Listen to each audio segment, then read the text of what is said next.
Hello, and thank you for watching.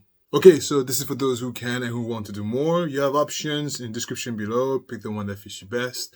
May I suggest the membership program because it is the easiest and most affordable way to support the channel. But understand that by you watching from start to finish, interacting the video, sharing your comment and your thoughts with us helps my algorithm a ton. So don't minimize the essence of your viewership. Thank you. Okay. We have new information when it comes to Ruby Frank, and I do have some extra information when it comes to Jodi Hildebrandt. Let's cover it together. Let's go straight into it. But listen, for those who are new here, I am Alistair Hanzekio, and this is just my point of view. Let's get started.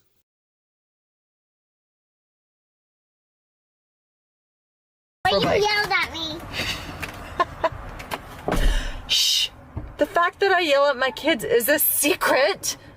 We don't want our viewers to know. Local Utah TV stations. It was another Connections member who was taking care of two of Franke's children when she was arrested. Court documents state Pam Botcher, listed as the president of Connections, picked up two of Franke's kids in northern Utah at the time of her arrest. Franke and Hildebrandt were arrested in Washington County in the southern part of the state. But the Franke family home is in Utah County, about 4 hours north. That's where court documents say surveillance video showed Botcher pick up the two kids. She later told police that she, quote, received a call from Ruby Franke, who told her that she had a family emergency and asked if Botcher could pick up the kids. But before police tracked down the children, they went to the family home in Springville. Later, police obtained a search warrant for the Franke family home, knocking down the front door.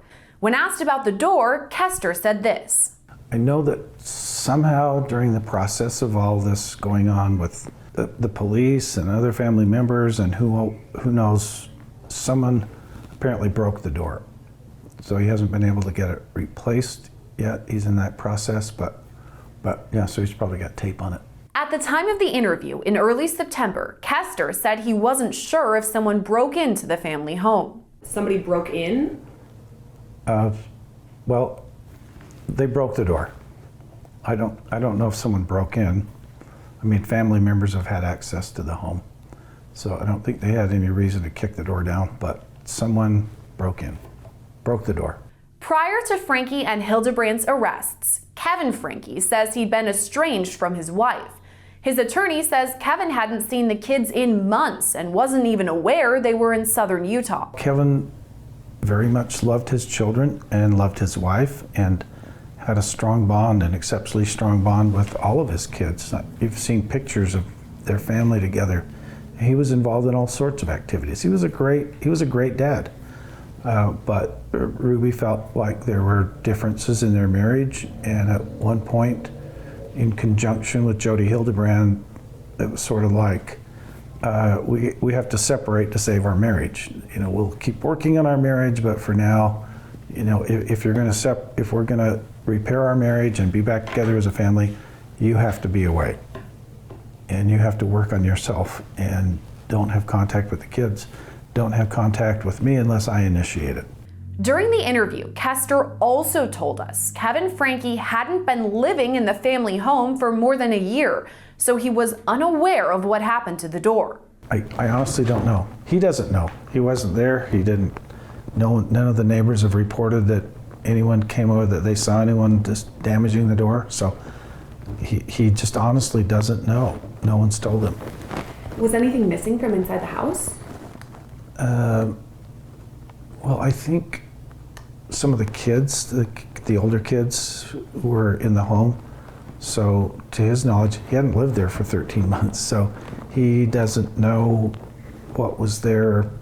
You know, he hasn't told me that he saw anything missing other than some personal papers. But other than that, he hasn't reported to me that anything was stolen. We've had this discussion, and he says, I don't have any proof, solid proof of who did it. All he knows is he's got to get it fixed again, and it was quite expensive. Yeah, looks like a nice door. You said it has to get fixed again. Was it broken prior to this? No. Oh, just No. get it fixed. Get it fixed. Yeah, okay. Good catch. But according to local reports, Kevin Franke allegedly reported electronics missing from the home. An officer's statement reads in part, quote, Kevin stated that Sherry, his oldest daughter, was not allowed in the home and that he believes she entered unlawfully and he wants her charged with burglary. But according to a statement from Randy Kester this week, that's not the case. Kester told Law and Crime Network Kevin and Sherry are, quote, working together on bygones and resuming a loving and healthy father-daughter relationship. Kester went on to say, quote, he is daily, nonetheless, enduring and devoting his time and effort into doing what's best for his kids, following the guidance of real professionals and hoping to put back together in a healthy and fostering environment. These statements echo what Kester told us in person.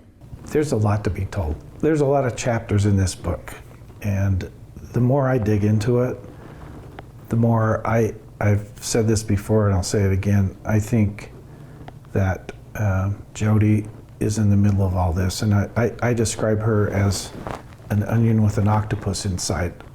The more layers you peel back about Jodi's life and connections, every time you peel back a layer, an octopus tentacle comes springing out. There's a lot to be told. This is a fascinating and tragic event in their lives, and will probably have lifelong effects. It's gonna take him a long time to help these kids get through this, the trauma that's been perpetrated on them, and but he's up to it, and he's dedicated to doing it. As for items that may have been missing from the family home, Kester told us, quote, I know that when Kevin moved back into the house, the front door was broken and the house was a mess, with a lot of items missing. But as for any charges, Kester said, quote, I don't know if Kevin reported any stolen items, but I know for certain that he did not file any charges against anyone. Okay, so a few things that I want to touch base on. Let's go over the first part. So as you heard, when they bust the door open, where Ruby and Frankie were doing their kumbaya moment, the remaining children were being watched by this particular lady, and her name was Pam Butcher. Pam Butcher is the president of Connections Foundation. Okay, well, that's a big red flag. She has a degree in interpersonal communications. Interesting. From what school? She's a mother of 7, a grandmother of 14. So many kids.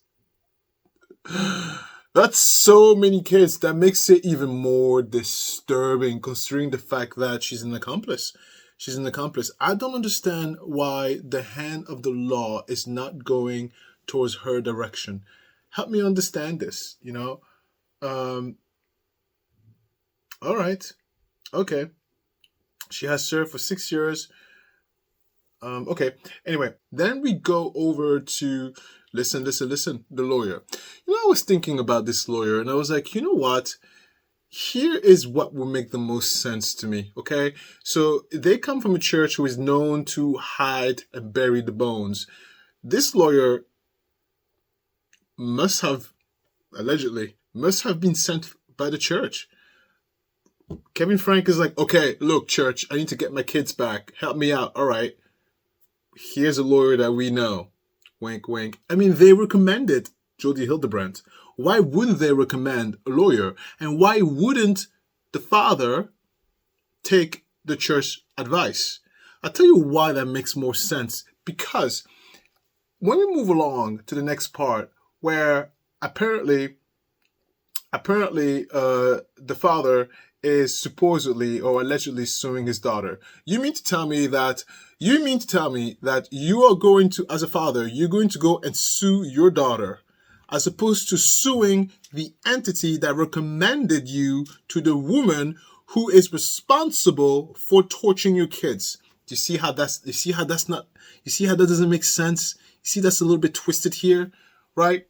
You just scour a little bit the horizon, identify a few bits and pieces here, and make a story. Of course, it's an educated guess, but it's a very good educated guess. So no, I think I'm looking at the lawyer a little bit sideways.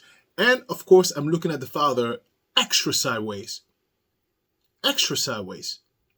I mean, look at that. Kevin stated that Sherry, his oldest daughter, was not allowed in the home and that he believes she entered unlawfully and he wants her charged with burglary. This is a quote. This is a quote. This is not even an assumption. This is a quote. So Kevin was quoted of suing his daughter.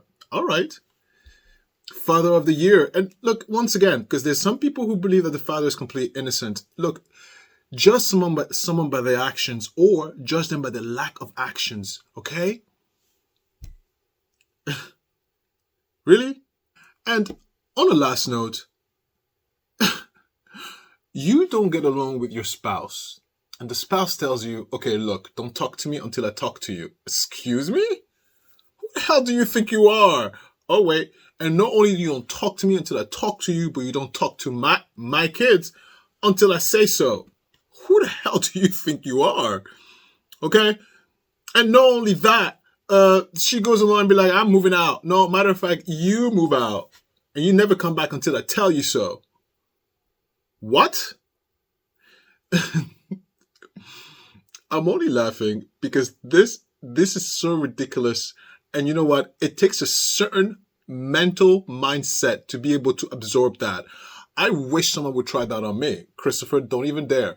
I wish someone would try to pull this nonsense in front of me. You have no idea. Like, I can't even compute. I can't even connect. I can't even blink 1,000 times. It doesn't even make sense to me for me to comprehend. I'm just reporting and spilling tea just because I have a brain and I can think. But if you open my chest and you look at my heart and all my organs, none of it makes sense. I don't understand any of that. So that behavior, I can't compute. I wish someone would. I'm divorcing you. You can't look your kids. Really? All right. Get out of the house, my house. Oh, okay. Or a therapist telling me don't talk to your kids until I tell you so. You really? Get a backbone. Hey there, Brian Schnee, KUTV2 News in Salt Lake City. An update on the 8 passengers' child abuse allegations. I have some new reports I obtained from the Springville Police Department pertaining to Ruby Franke. The day after her arrest, we know that her oldest daughter and a DCFS caseworker, along with other family members, went in the home to gather personal items for 4 children, 2 in state custody in southern Utah and 2 in the custody and care of the oldest daughter in northern Utah. The following day, Kevin Franke called Springville Police, that is Ruby's husband, to report a burglary at that home. He said the front door had been kicked in and electronic items had been taken. The department said, no, the front door wasn't a burglarized incident. That was us serving your search warrant 2 days prior. It turns out the oldest daughter did have the electronic devices. She brought them to the police department and they were returned to Kevin. Kevin said that he wanted to file charges against his oldest daughter. The police department said, we're not doing that. Kevin then told them, according to this report, they would be hearing from his attorney. Oh, look at that.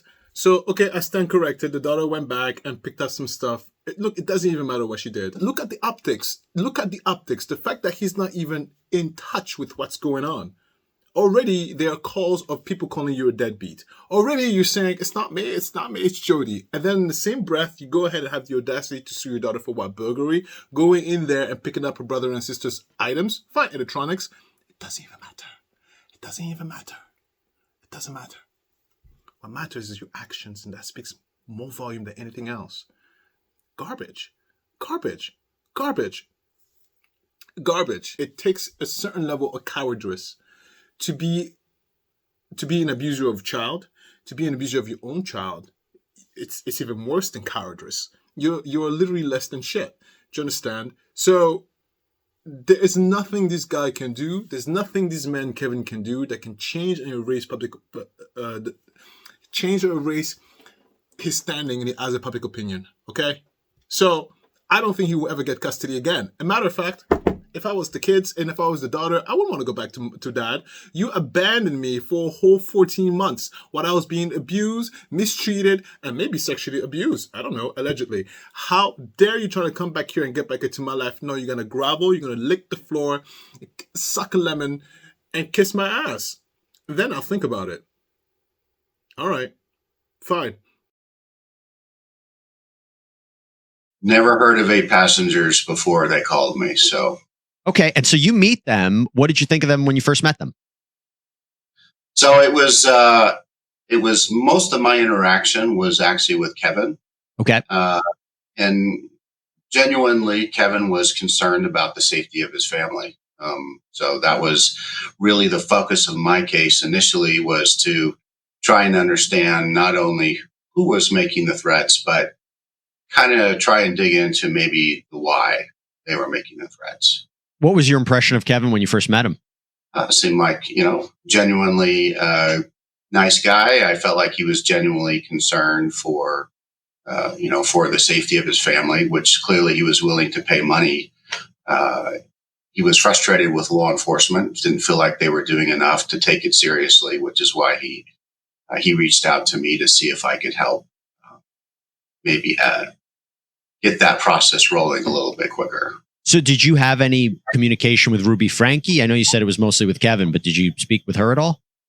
So there was one of the initial conversations was with her and Kevin, but most of my interactions after that was just with Kevin. What about the kids? Did you have an opportunity to meet them, to talk to them at all? No, I actually had tried to set up a meeting inside the home, and Kevin said he didn't want to do that. So we just kept everything over the phone. Did he say why he didn't want you to come to the home? No, he didn't. I want you to pay attention to how significant of an information this is. Look back to what Kevin is trying to sell you, because some people still believe this lunatic. He's trying to tell you that he's just a very coy man who happened to love his wife so much. And she's telling me, Jodi, it's telling me not to speak to my wife and kids for 14 months. I don't know what to do. Do you see how Kevin is handling this private investigator? Like a beast. You mean to tell me someone with that kind of attitude is privy to sit there and take orders from a stupid lunatic woman over there telling the father not to see his kids, or else? Look, the investigator was not even allowed inside the house. I wonder why. Now let's go back to the second point of this small little segment, okay? Because that's also significant. You have your family who's being threatened, by the way. I get to that in a little bit. Your family is being threatened and you call a private investigator. No, please, come in. Do you need to see the chandeliers? Do you need to see our defense system? Come in. Let me see your professional output. That doesn't make sense. It doesn't make sense. If you call 911 and the police comes to your door, do you tell them, oh, sorry, don't come in? Really? It doesn't make sense. Kevin is not who he's trying to portray to be. He's not the person who's like, the wife told me, Jodi Hildebrandt told me don't talk to my wife, and I'm just not going to talk to my wife. He's not that type of guy. The simple fact that he took action and voluntarily and systematically took procedures to get a private investigator, rebars the private investigator to get inside the house. Really? Let's talk about some of these threats. What kind of threats are we talking about here?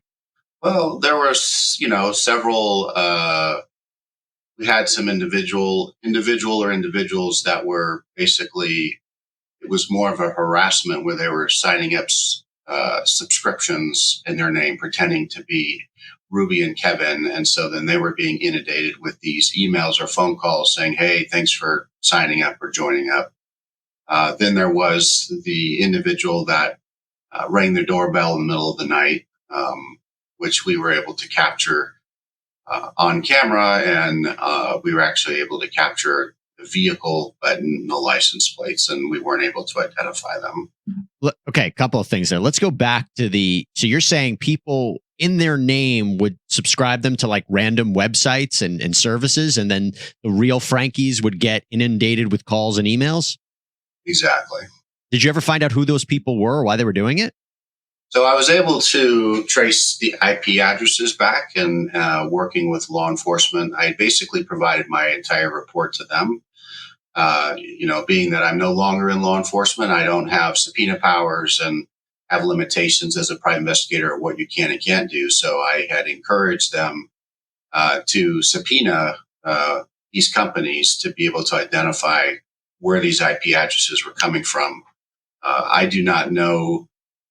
They were not super forthcoming in terms of what they were doing on their investigation, but I did receive information towards the end that the district attorney's office had declined to prosecute the case. And that's really how we ended it, is I let the Frankes know that, listen, we've done, I've done everything that I can at this point to basically gather and provide the information.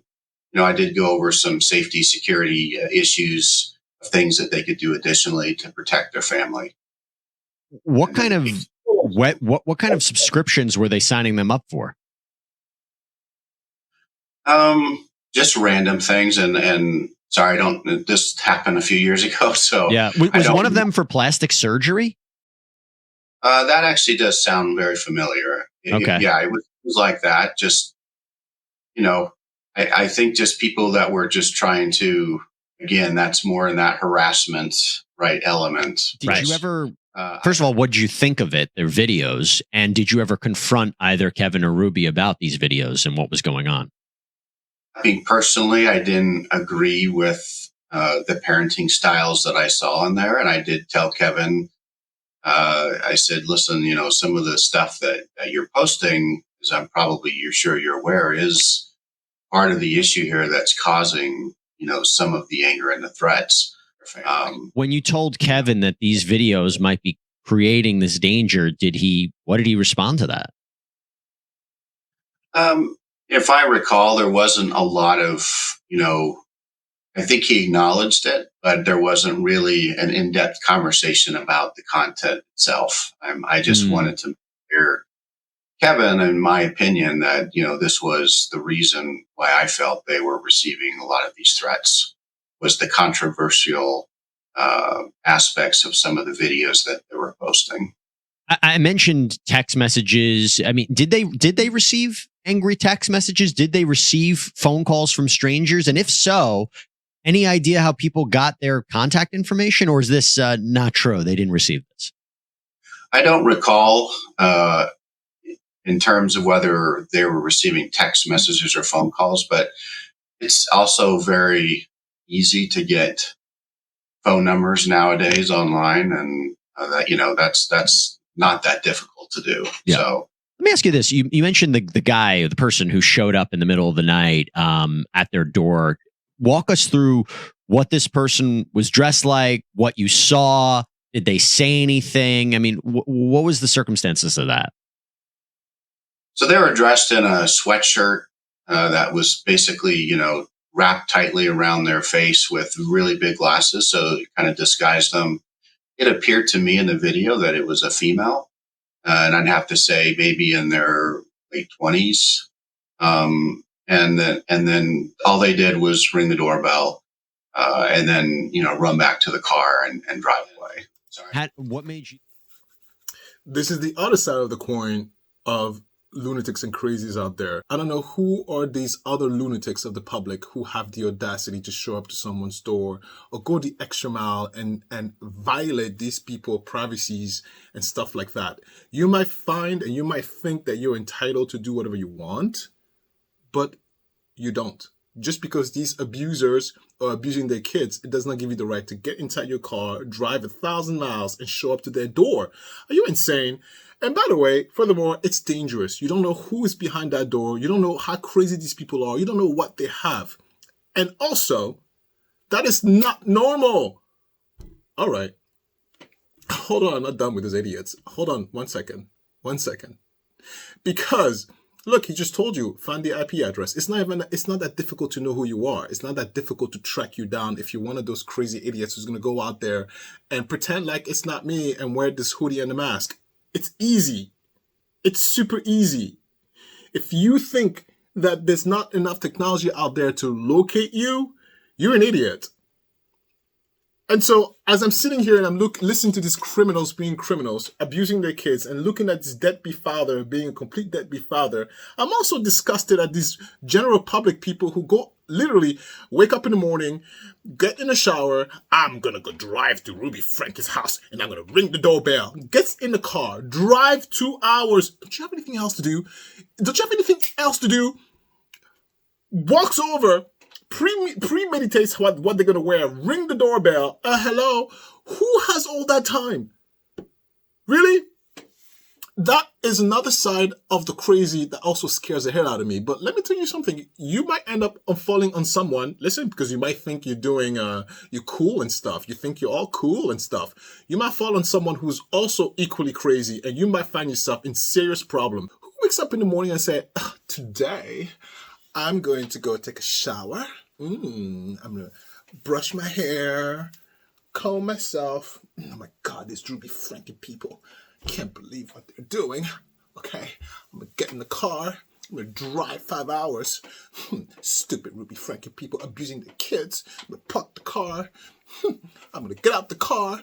I'm gonna walk to the door, ring the doorbell. How dare you mistreat those kids? Really? That's what you think when you wake up in the morning? Crazies. Look, did you giggle already? Perfect. Because if you haven't giggled, look. I hope you're giggling now. No, that's the whole premise, and that's the point or pursuit of my show. These are very difficult stories. They're very annoying, and they're very infuriating. But having a little giggle and laughter here and there, it's very important. So, look, thank you so much. Press like if you haven't pressed like already. And, of course, subscribe, darling, if you haven't subscribed yet. Okay, let's go back to the show. This next segment, I'm going to pick my words very carefully because people will be offended. So, brain on. All right? Enough talking. Let's listen to this. Yeah, so I saw Jodi Hildebrandt with my ex-wife. We were married at the time, and it was couples counseling was the purpose of the meetings with Jodi. We ended up going to our church bishop. The church bishop recommended Jodi. And we went and we saw Jodi, and the first interaction I had with Jodi was over the phone. We had I said, "Hey, is this Jodi?" She said, "Yeah." "Is this Bryce?" And then we had our conversation. The first thing that she wanted to ask about is, before we even started talking about anything, she just goes, "Have you ever watched pornography?" I was like, that is a very strange way to open a conversation. So she was pretty obsessive about sexuality. It's kind of strange. So we ended up, despite that weird interaction, we ended up doing our first couples counseling session, and we did it together. So in our initial meeting, it was kind of a standard couples counseling session where you introduce yourself and what your problems are and what you want to work on. Jodi had us both in the same room together. I noticed very quickly that she was not really there to listen to what I had to say. She was a little more interested in what my wife had to say, but she still had her own agenda, it felt like, from the beginning. After that first initial session, which I don't remember too much about, unfortunately, we were told that we could do 2 different sessions, and then we would do the men's and the women's group that Jodi does. And so we did our first session separately. And in that session, I don't remember too much. I just remember being very uncomfortable with what Jodi was bringing up. And she was very accusatory about me and my role in the marriage. And so I thought, okay, well, I thought it was I knew she was a bad counselor from the first session. But the second session was where I was really like, not only do I think she's a bad counselor, I think there's something really twisted about her thought process. All right. I'm going to say my thought. Let's watch the second one. 3 men have come forward to say that they went to Jodi for family counseling but were railroaded into porn and sex addiction treatment, even though they did not suffer from those problems. Spencer Tibbetts was just 16 when he was sent to Jodi by his family after being found playing video games on a secret cell phone. Wow. He says he was forced into an adult male porn addiction group and subjected to their very adult stories, including incest fantasies from one of the men. His father Brian Tibbetts went to counseling with his wife and says that Hildebrandt simply put a wedge between the spouses, didn't fix anything, actually made things worse. He also says that Hildebrandt treated their 12-year-old daughter for something Hildebrandt said was control addiction and lying addiction. Those are not official addictions, by the way. And placed the child, a 12-year-old, in a 12-step program, all because the little girl wanted a secret cell phone. Another man named Adam Paul Steed says that he sought counseling from Hildebrandt and says that his life was absolutely upended when she, as a counselor, broke privilege and shared his private thoughts with his church, his wife, and his university. I spoke with all three of these men just a little earlier tonight. If I could begin with you, Brian, it's your whole family was treated by Jodi Hildebrandt. Knowing what you've been through and knowing now what she's been arrested for, were you the least bit surprised with the charges that she's facing? I was surprised that she abused a child with duct tape and rope. But I'm not surprised by that she used that amount of control. She often said that children should not have privacy, children need to be controlled, children can't be trusted. I didn't think it would have led to abuse, but I almost wouldn't put it past her too. Well, Spencer, you know, you've just heard what your dad said. You saw Jodi Hildebrandt when you were just 16 for the, terrible crime of having a secret phone. Would you say that she would be capable of the crimes that she's charged with now, given the person that you got to know back then as a teenager? Well,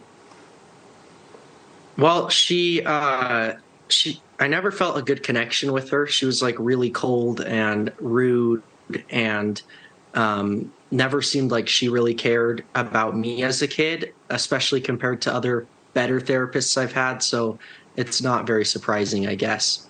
I didn't think Spencer, she would actually abuse, but sorry. Well, an abuse can come in so many ways, right? I mean, it can be physical, yeah. It can be mental, and certainly hearing that she treated you with adults who had porn addiction and spoke openly about those kinds of things, as well as fantasies that should never be mentioned in front of a 16-year-old. What were some of those sessions like for you as a 21-year-old now looking back at your 16-year-old self? Well, at the time, it was, especially because of how locked down things were at my house after we started therapy with Jodi, it was like the first outside connection I had. So on that hand, it was interesting, a little bit entertaining sometimes to listen to these guys. But as an adult looking back at that now, it's horribly disturbing. I can't imagine answering the phone and hearing a squeaky little kid's voice and being like, yeah, I have a porn addiction, or, all of the conversations that I had. It was a 45-minute call every day for a few weeks with a different person each time. Well, and honestly, Brian, looking back, I would think your blood would be boiling when you discovered some of the things that Jodi had exposed your son to. Absolutely. And I didn't know that my children were in sessions with Jodi. I was separated from my wife and children with the line drawn in the sand that if I had any contact with my wife or children, my ex-wife would divorce me. And that was a rule by Jodi. So I didn't know they were in therapy. When I finally threw the towel in and had contact with my kids and invited them over in the temporary space where I was living, found out what was going on, I told them all then, you're not going back to Jodi. I don't want you to go back, and you don't have to if you don't want to. And they resoundingly, all three said, please, we don't want to go back. Where do I start?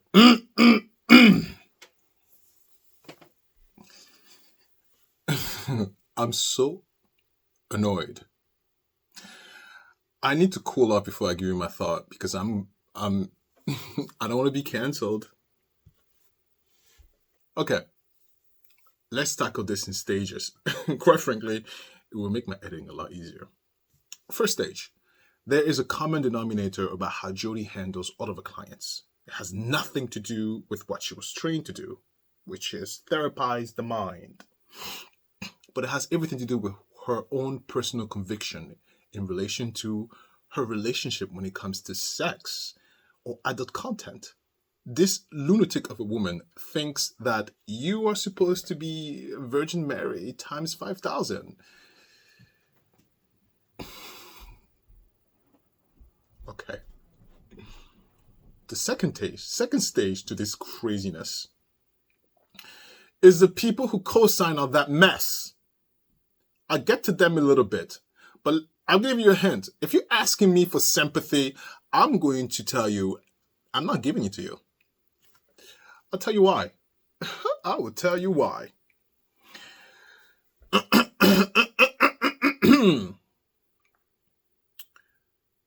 All of those complaining clients are complaining about the wrong person. This Jodi chick was recommended to you by your church. I don't want to hear you complain unless you put that complaint towards your church. I'm not interested. I'll tell you why in a little bit. I'm going to calm myself down. And listen. I'll tell you why in a little bit. Because Jodi's semantic has everything to do with her religious biased views. It has nothing to do with the topic in question, which is how to mediate a couple situation. No. Jodi violated the terms of the contract of sale. When these people go on her website to purchase, they purchase a service in relation to help me deal with my spouse. Don't sit here and try to brainwash me about what I think of sexual deviance according to Jodi's point of view. So, if you're going to take your wallet, you're going to open your wallet and purchase a service, and you're not able to see that this service is giving you a disservice, don't ask me for sympathy, especially when Jodi, or the person in question, is giving you ample inclination that she is full of hate. All right. And this is my first part. And I kept it together pretty well. I gave myself a lot of props. Now let's listen to what Jodi spews or has spewed to all these people who sit here complaining that they were abused and mistreated by Jodi in their marital sessions. All right? Because then I will give you my real point of view, my real thought on this. Let's listen. The question is, she says, "Dear sisters," so she's talking to all of us as women, "I need your help. I have always closely monitored my precious 13-year-old daughter's internet access. But recently, during one of our weekly phone checks, I found the following in her search history." And then she goes through these statements that her daughter punched in, and the daughter was trying to assess whether she was gay or not. Her first search was, "Am I gay?" quiz. She then says, "We have temporarily confiscated all electronic devices until I decide as the mother how to address this moving forward. I don't want this to negatively impact her journey with God. She's a very sweet, loving girl who enjoys some horseback riding on the side and has never done anything to break our trust. This has really affected me and added more stress into my already stressful week. Do you have any advice handling this situation? Should we consider therapy? Should we give her a second chance? Looking forward to hearing your advice. Have a blessed day." From a very concerned mother. So here's this mom. She is word sick. And I think all of us are really aware of what the world says about, am I gay? And I'm going to start off with principles, which is where I'm always going to go. So the principles are, there is always choice in this world. Always choice. Choice cannot be taken away from you. It's a divine, eternal principle. And so because we all have the gift of choice, there is no such thing as am I gay? Because that takes choice away. It says I am something, period, the end. Like I didn't have choice in it. It just is. And so that on its face is a lie. It's not the truth. It's a distortion. So here's the core principle that this mom needs to understand. So mom, the truth is that your daughter is a daughter of God, period, the end. She's not, I am bad, or I am fat, or I am unloved, or I am gay. All those things are lies, all of them. Now, because we live in this world, we lose sight of eternal principles or principles that are based in truth. We lose sight of those and we wonder, oh my goodness, the world says if I do this, then it means this. And the world says if I do that, then it means this. The truth is that the world has never been accurate about truth, ever. So why would they be accurate about truth now? I am a child of God is the truth. That has been the truth since the beginning of time and will be the truth all through eternity. We live in a world where there is a lot of evil going on, and people are being very confused about the philosophies of men, the philosophies of us as people that we've created. And one of those philosophies is homosexuality, gender confusion, not understanding, am I in the right body? All of those things are made up ideologies of man. There's no truth in them. Gender is clear. You are born male or you're born female. And so this little girl is out in the world trying to maneuver the world and assess the world and figure out who is she. And the mom's confused saying, what do I do? How do I help her turn her back towards truth?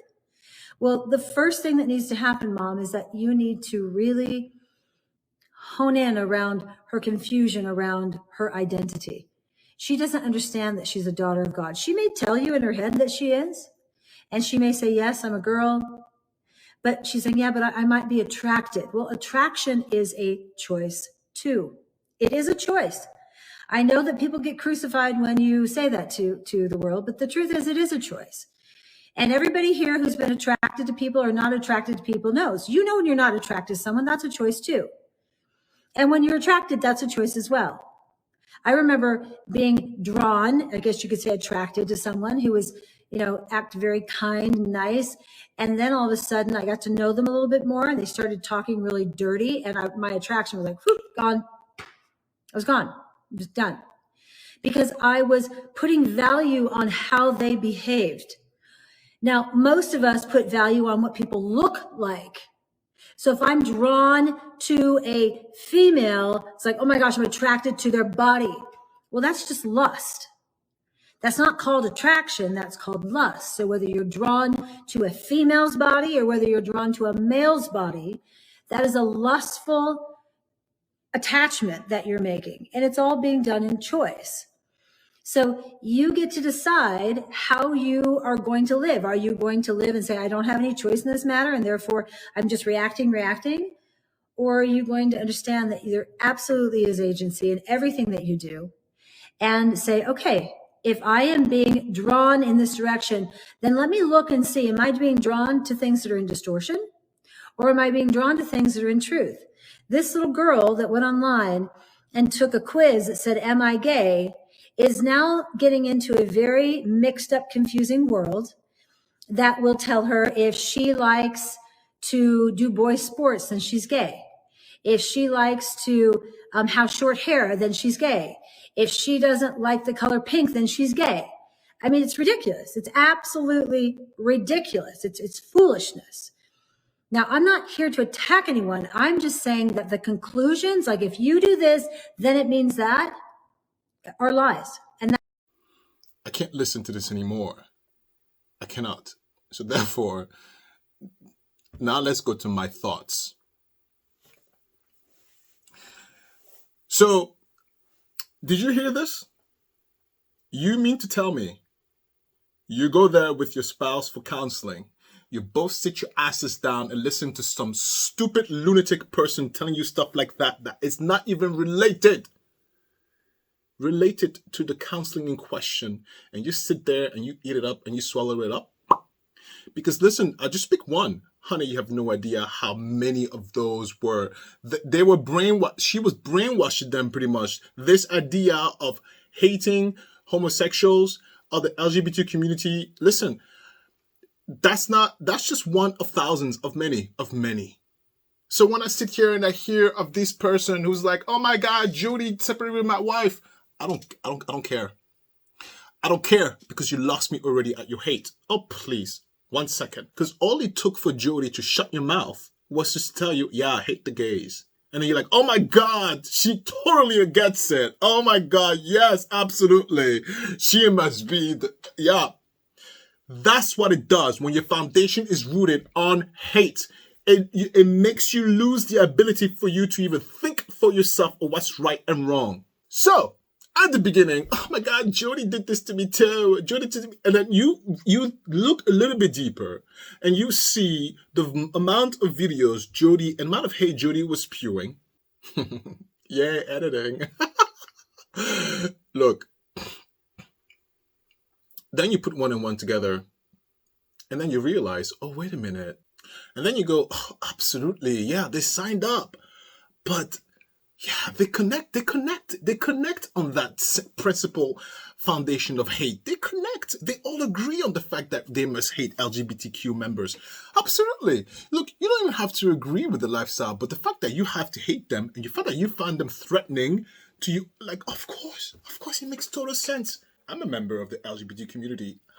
Don't ask for my sympathy because I'm not giving it to you. So all of yous who went and paid money to be therapized by this lunatic, your problem. Next segment. Hypocrisy. I think people forget one important thing, is that we're all interconnected. And so when you sit here and you do your foolery, or when you sit here and you're like, oh yeah, yeah, F this person, F this group, F that, you don't realize that you might find yourself on the other side of the coin, and then you'll be begging and asking for compassion, whereas you have yet to show compassion to someone else. And I speak about that to people who complain about Jodi taking advantage of them. It's not even a secret. She's a known person to have a lot of hate. And very specifically towards, yeah, sure, men, but towards the LGBTQ community. Listen, the video I showed you is just one of many. It's the same theme.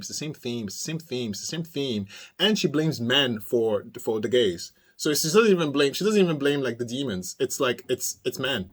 It's a men idea. She's weird. So I'm sitting here and all of that influence and all of this wasted money, these people will pay $13,000 to listen to someone preaching hate. No. If anything, I am disgusted. I'm turned off. I'm not even interested because it's so hypocritical. These two women are clearly psychopath. Completely psychopath. I mean, what did you expect? What did you expect if you take psychopath? And by the way, recommended by the church multiple times, more than once for many years. The church was like, go to Jodi. She's so amazing. Go to Jodi. What do you think that is? Do you think, no, because Jodi promotes what they believe. Oh, really? You think if Jodi was like, love everybody, the gays are not so bad. Oh my God. Gay people are good. They mind their own business. Yeah, you think if she was preaching that, the church would recommend Jodi? Please.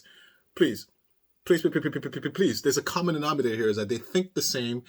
And so now they want the whole world to be like, whoa. No, it doesn't work like that. So all of you have several seats. All I care about now is about justice for the kids. Yeah. And I'll be looking to see what the governor does, because that governor of that state is like, I'm going to stand by it. Okay, let's see what you do. Because he was up for re-election. All he wants is your vote. And people are going to be like, oh my God, the governor's behind it. Let's just go vote. Yeah, okay, let's see what you do, governor. And the second thing also is that, all right, let's see what the church does.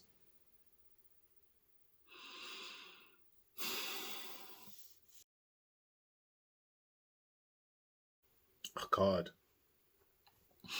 Anyway, if you got to this point, thank you so much. Press like, subscribe. Helps a ton. I'm exhausted from this story. Let me tell you something. This story exhausts me.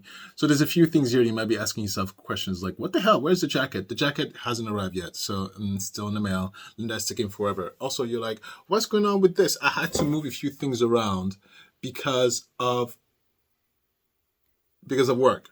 Simple as that. This used to be over there out of view, and I had to like go like that. I'm like, oh my God, why am I killing myself for no reason? So I moved that over here. The calculator is here because I have to deal with numbers all the time. And so click, 5%. No, right? So the calculator is open right here. So this is my calculator. Yeah.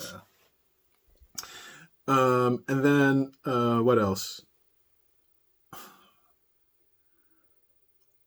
I'm overwhelmed. I have a lot. I'm doing a lot. I'm dealing with a lot. I'm exhausted. I'm mentally exhausted. I don't have any more emotional capacity to deal with bullshit. Normally you have a little margin of error. My margin of error is literally wiped out. If it's not exactly correct, I will lash out. Yeah. There's a lot of moving pieces I have to manage, and everything has to work perfectly otherwise or else, right? And, I am not an absentee father. I'm a very involved dad. Matter of fact, speaking of being annoyed, listen, let me tell you what's, I pick up the baby at the daycare, right? You know what some stupid, this person said to me? It's okay. So Olympia gets her flu shots, and she gets her vaccines and stuff. So, blah, blah, blah, blah. I go to the doctor and put the flu shots, and I drop her off at daycare, and I go, okay, look, you have to put paperwork. So I go, look, she just had her shots, and it's almost lunch. So when it's time to give her food, can you please give her Tylenol with the food so she's not in pain until I pick her up for the rest of the day? I want her to enjoy her day. I don't want her to be in pain, right? It's a request, paperwork. I'll come back at 4:30 and pick her up. Honey, I arrive at 4:30. By the way, because I filed paperwork, they better do it. And they've dealt with me already before, so they know I don't play this game. So I arrive at 4:30. I pick up the baby. And, I don't just pick up and go. I pick up and ask questions. How was she today? What's the highlight? Oh, what did she do? How was she in the eating? I'm told you, I'm the annoying parent. I pity the fool who's going to bully my kid. I pity you. I pity you because I'm loud and in your face. So I'm sitting there and, ask questions. Usually there's two teachers. I ask questions to the first teacher who I see who's available. And if the teacher is not available, I don't just pick up my kid and go. I play around. Hi, Olympia. Hello. Hi, little one. Hi, kids. Hi. Right? It's not just a transaction. You're helping me raise my kid. So I pick up my daughter. She's so happy to see me. I spend the moment with my daughter at the moment. I'm happy to see her. I play with her hair. I touch her. Oh, my darling. How was it, my baby? My baby. And then once I'm done smothering my kid, then I turn around to the teacher. How was it today? Did she have any difficulty? What was the difficulty? What did she struggle with? Did she eat all her food? Did she have stomachache? Pain? Because she had the shot, This stupid other teacher comes up to me and she's like, why do you give your Tylenol to your kid? You don't give Tylenol to your kid. I'm sitting there, right? And controlling my demons. But, I'm shady boots. And if you're gonna go step up to me like that, you better come prepared, because I am always prepared. Okay? So she comes to me with this stupid comment. Let me tell you what I did. Olympia's on my head. You're her. Oh, well, that's why I'm the parent. But thank you for the advice. And then I just completely turned myself away from her and I talked to the lady. No, I'm not entertaining you. I don't deal with stupid. That was a stupid comment. Stupid comment. You don't give Tylenol to kids. That's why they have baby Tylenol. And besides, that's not your place to tell me what to do with my kid. I know you mind. I know you mind. I know you mind. I know you mind. I know you mind. I know you mind. I was like, look, lady, go over there, have several seats. I'm not even talking to you. Like, what? You're not even part of this conversation. Anyway. Yeah, the whole bullying thing. No, sue the parents. You sue the school district. You sue the school district. You sue the school. You sue the parents. And you make the teacher or the bus driver a close second. Like, nobody is spared. They give a mental health phone number. Oh, no. And to go back to the bullying, listen, all you got to do is this, right? So you make the parents aware one time. That's what the school district says. Oh, we get the parents aware. No, because as a parent, I'm not relying on you to have my child's best interest. No, it's my job. So you can go tell the parents, but I will inform the parents myself. You might not be able to give me, you might not be able to give me the name of the parent in question. I don't need the name of the parents in question. All I need to do is speak to my daughter. Who is it? That's him? What's his name? Period. That's all I need. Your name of the kid in question. Once I have that, I can have people on board to figure out who your parents are. And then from there, I got it. You get a nice, well-written legal letter to inform them of what your kids are doing. Now, from there, let's see what you do. Please. And because the general public have no experience with that. Listen, once you sue someone and you survive it, you really understand how it is important that you hold people to a certain standard. So, Olympia is going to be such a bitch. I love it. Olympia is going to be so opinionated. Perfect. She's going to be that girl who's going to be like, that's not what I want. This is what I want. This is what I need. Oh, love it. Love it. She's going to be that girl who's going to tell you no. Oh, I love it. My daughter. No. Olympia would tell you no to your face. I don't want to. I'm not interested. Leave me alone. That will be my dream, to make her immune to peer pressure and have her speak her mind and tell you, no, I don't want to. You don't want to be my friend? Okay, fine, no problem. Oh, stick to her conviction. It's going to be the best. I'm going to have the best time ever with my kid when she's a teenager. We're going to talk about boys. We're definitely talking about sex. What? 100%. I'm not that parent. No, we're having sex talk. Yeah. Condoms, birth control, because you think, no, she's going to get down and wiggle. Talk about sex, talk about boys, talk about school, talk about business, talk about future, talk about investing. We're going to talk about it all.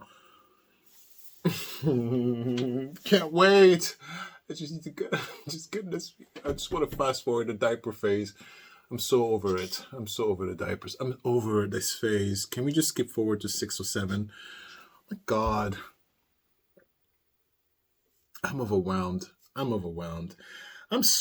getting close to burnout because I'm doing a lot. There's a lot of moving pieces on my board. I'm doing a lot and nothing can fail. Nothing is allowed to go wrong. Yes. I cannot afford for anything to go wrong. I'm exhausted. Anyway, thank you for watching. See you next time. Bye.